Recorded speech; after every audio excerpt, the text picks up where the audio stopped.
কাল লন্ডন যাচ্ছেন খালেদা জিয়া। নেতা কর্মীদের একজোট হয়ে জনগণের পক্ষে কাজ করার নির্দেশ।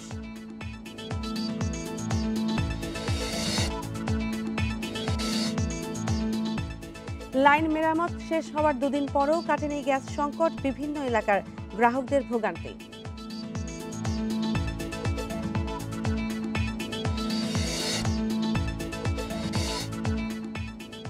উৎপাদনে আসছে পটুয়াখালী তাপবিদ্যুৎ কেন্দ্রের প্রথম ইউনিট, চালু হচ্ছে মাসে, দ্বিতীয় ইউনিট উৎপাদন শুরু জুনে।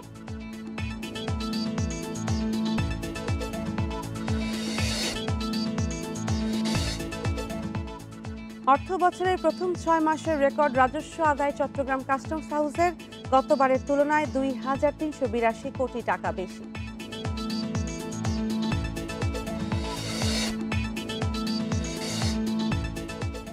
অভিনেতা প্রবীর মিত্রকে দাফন করা হবে আজিমপুর কবরস্থানে, বাদ জোহর এফডিসিতে জানাজা।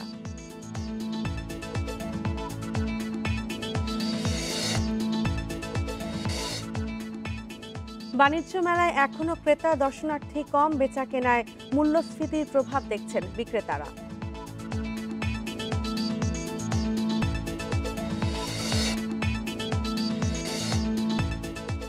বিপিএল এর সিলেট পর্ব শুরু আজ, প্রথম ম্যাচে সিলেট লড়বে রংপুরের বিপক্ষে।